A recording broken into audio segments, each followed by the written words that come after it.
Hello students, in today's video we are going to discuss about module 3, that is political and legal environment. So let us first study what is political environment.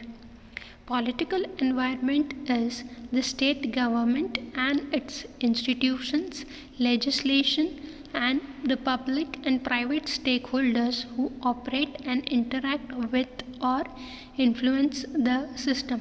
So basically, political environment consists of state government, central government, and all the government that rule the country, not just them, but also the institutions and legislation and all other stakeholders who interact and influence the system.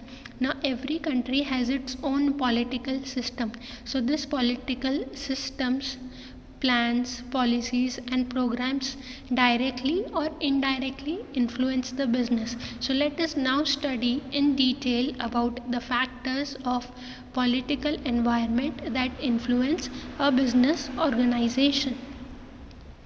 First is political system. Now what is this political system? Political system is nothing but how is the political background of the country.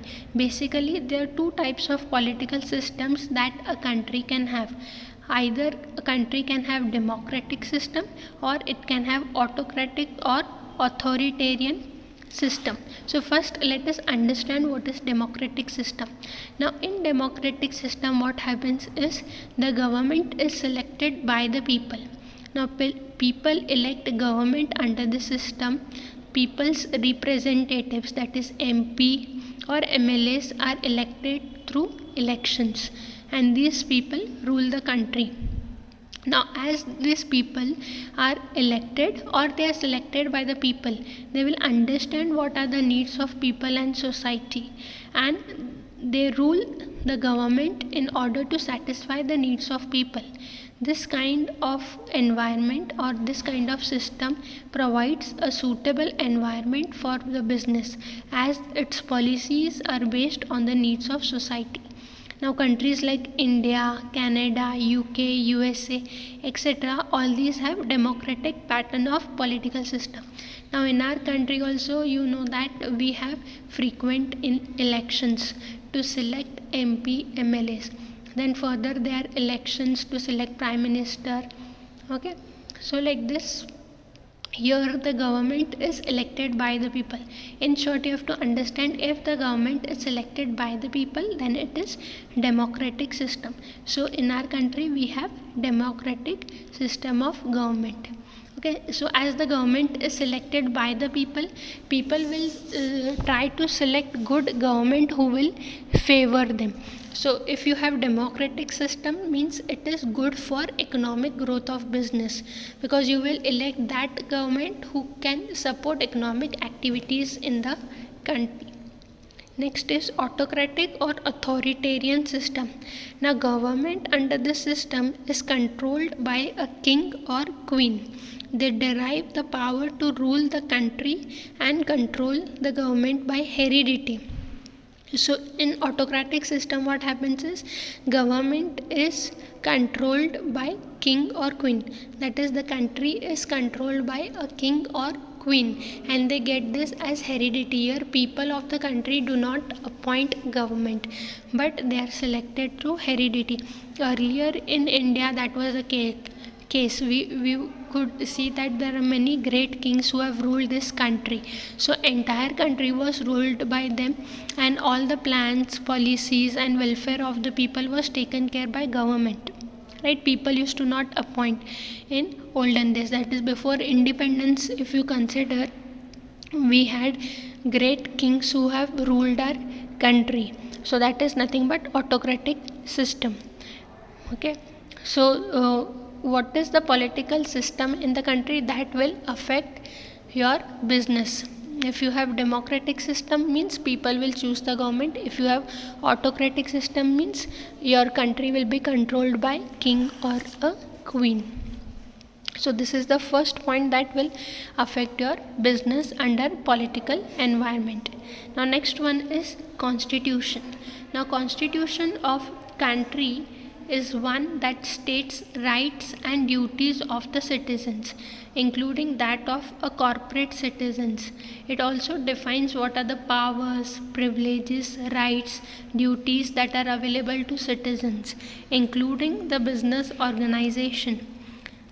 Okay, so constitution is nothing but it is giving how the country will be ruled, what are the different acts, rules and regulations that a person has to follow when he is staying in particular country. Okay, so if your constitution is liberal, then it will give freedom to business to conduct business of their own choice. Now for example, Constitution of USA is very liberal and it has given freedom to people to conduct legal business of their choice, except in the areas of defense, currency and foreign affairs. So only three things are reserved in case of USA, that is currency, defense and foreign affairs. So leaving these three industries, they can start their business of their own, and there are very few restrictions that are laid down in Constitution of USA. Now when it comes to India, Constitution of India is described as the biggest constitution document of the world. And our constitution can be divided into preamble, directive principles, fundamental rights, duties and other provisions. Now so you have already studied about, you are studying about Indian constitution as in a subject, right? So you will study in detail what our constitution consists of. So basically constitution is providing rules and regulations for every activity that you do in the country. Now we have to consider this constitution from business point of view.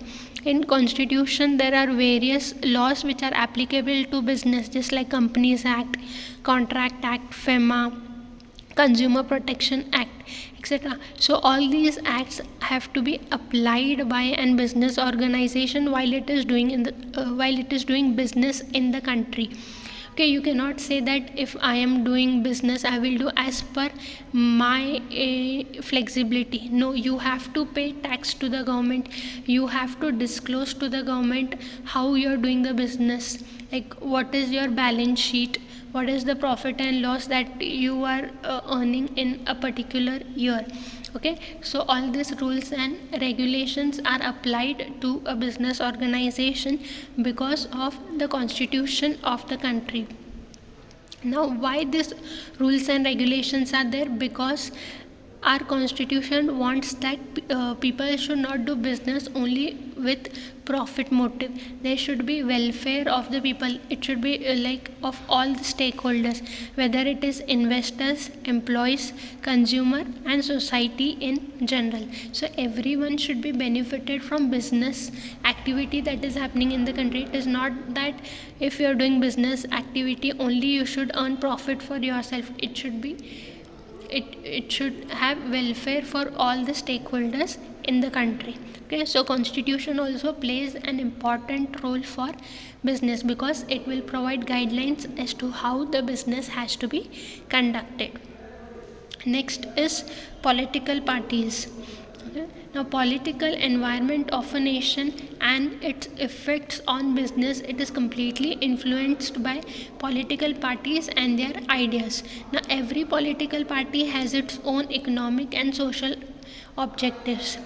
Now you know that in our country Congress, BJP, Aam Aadmi Party, all these parties are very famous. Now every party has its own policies, it has its own objectives. Okay, and these objectives it tries to propagate with the public, especially during elections. You might see there are many politicians who give big speeches that if I am elected I will bring so and so changes in the country, but whether they fulfill all what they propagate is another story. But every political party decides its own policy. Now in our country was ruled I think more than 65 years by Congress, right? So they had different set of economic and social objectives for our country. Now under BJP government they have different set of economic and social objectives. So both have their own opinion. So this political party, whichever political party comes to power in the country, they can execute their own plans and policies. So it is left to the people which political party they want to support. Now every state has got different political parties, right? It all depends upon the people how they are electing government for their particular state, and together they form a majority and they rule the country. Next is nature of government. A government decides the economic and business policies. The nature and composition of government has significant impact on the business, because government which is strong, that is which has clear and independent majority of its own, it can implement policies of its own choice. But on the other hand, if government has got less majority, then it has to depend on other political parties for its support. It has to compromise its economic policies with the policies of supporting political party. Now let's say there are three political parties, A, B and C. If political party A has got maximum votes in all the states, then party A will rule entire country, and party B and C, if they have got less votes, then they cannot rule entire country. They can rule the area in which they have got maximum votes, and they can execute their policies in that particular place only. For if they want to bring some policies throughout the country, then they have to have mutual understanding with party A. So like this, majority of the political party plays an important role to rule the country. So no matter whichever political party comes to power, if that political party is in favor of business activities, then it is good for the country. But if it is not in favor of business activities, then country will not have rapid economic growth and development. So like this, political environment has got a big impact on business organization. So we have to first understand what is the political system of the country and accordingly plan our business activities, because some political parties may be in favor of business activities and some political parties may not be in favor of business activities. So we have to plan our business according to the political environment in the country. With this, I conclude for today. Thank you.